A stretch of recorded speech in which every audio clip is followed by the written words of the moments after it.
My dear brothers and sisters, once it so happened that a teacher was preparing her students for a Christmas decoration in the classroom. And as they were preparing the decoration, one of the boy noticed a crucifix on top of the blackboard. And he goes on to tell the teacher, "Teacher, I think we should take down this crucifix because it doesn't fit into the Christmas spirit." Because Christmas is all about joy and it's the birth of Jesus. So let's take down this crucifix. The teacher thought for a moment and said to the boy, "No, I think let this crucifix be at the same place. Because the baby that you see in the manger will one day become a man, and this man will die on the cross for all of us. So the crucifix is not away from Christmas." In other words, crucifix and Christmas cannot be an isolated thing. My dear friends, we are in this Christmas season, and if you see the liturgy, what does it tell us? Christmas is about joy and of celebration, but the liturgy tells us something different. It tells us some of the funeral stories. Yesterday, the liturgy celebrated the feast of the first martyr, Saint Stephen. Today, we hear about the resurrection of Jesus, which has happened because of his death on the cross. Tomorrow, we celebrate the feast of the Holy Innocents. Again, another funeral story. So why this funeral story is brought into this Christmas octave when we are supposed to have this joyful celebration? What does the birth of Jesus really convey to us? It tells us that we need to look at Christmas with the lens of resurrection.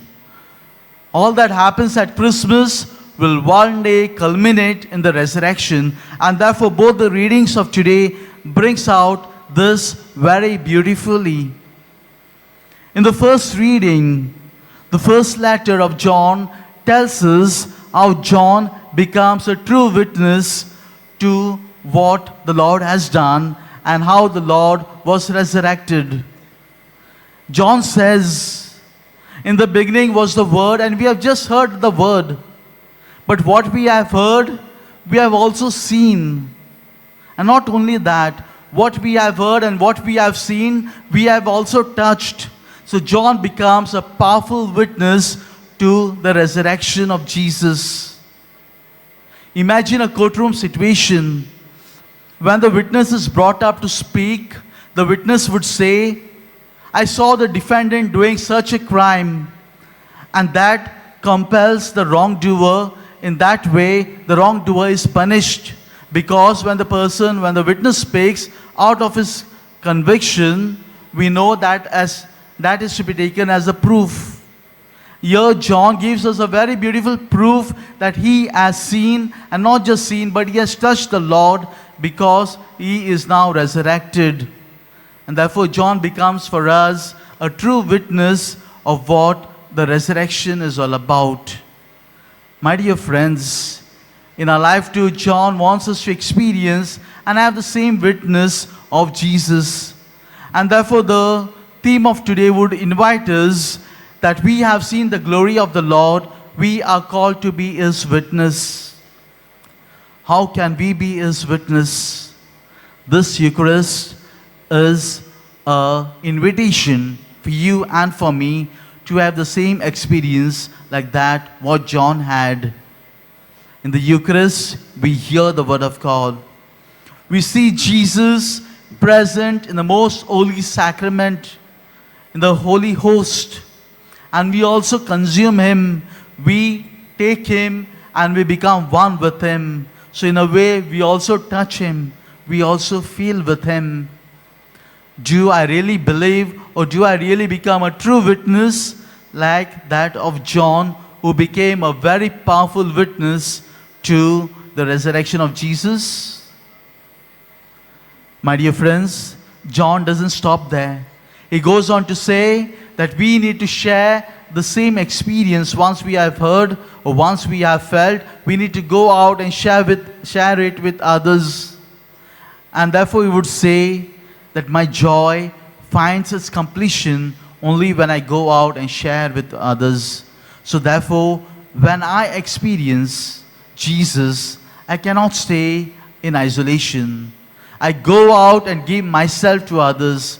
And therefore, this is the meaning of Christmas, where we give the joy to others. Coming to today's gospel, my dear friends, we have heard of the beautiful episode of Jesus rising from the tomb. And what is left behind is just an empty tomb. Mary Magdalene comes and announces that the Lord is not present in the tomb. And when she says that, we know Peter and John, they run towards the tomb in order to experience him. And what I find more touching is when the gospel would say that John stooped at the tomb, stooped down in order to find Jesus, but he doesn't find him because he's already resurrected. If we need to find Jesus in our lives, we need to stoop down. We need to humble ourselves. We need to bow a little so that we experience through our humility Jesus present in one another. Jesus present in my neighbor. Jesus present in whom I do not love. Because Jesus would say to love your enemies as well. And therefore, my dear friends, both the readings today gives us an open invitation to become a true witness of Jesus. And what are the lessons that we could take today from this reading and from the feast that we celebrate today? The first message is to be a true evangelizer. If we have received baptism, we are called to go out and proclaim Jesus by our lives. If we priests are here ordained as a priest, you are anointed as God's people by your own baptism. And therefore, my dear friends, we all share in the common priesthood, and therefore it is a duty of you and of me to go out and proclaim Jesus, not by the words, not by what we see, but much more than that, what we experience. We need to experience Him in order to go out and give Him to others. In today's world, people do not believe in stories or in opinions, but they want the experience, a real experience of Jesus, for which you and I are called to experience Him through the daily Eucharist. Secondly, my dear friends, we are called to remember that joy is the essence of Christianity. If today we speak about the martyrs, if today we speak about the death, it is all because of the joy that we have in Christianity. My dear friends, we cannot isolate sorrow from our lives. We cannot have our life without any sadness, without any distress. But in this sorrow, in this distress, in this moment of hardships, we are called to find the true joy of Christ. And therefore, our every prayer should be, Lord, do not take away the sufferings from us, but rather give us the courage and the grace so that I may endure the suffering and find the true joy of being a Christian.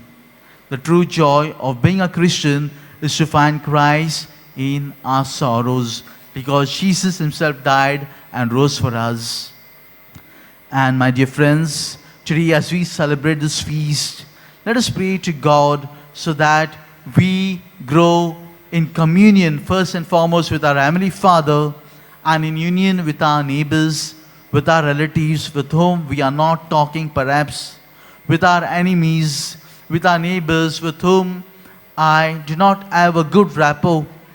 Let us bring all these people in our prayer and lift up them to God, so that together as one family we may reach out to our Heavenly Father, so that your and my joy may be complete in Him.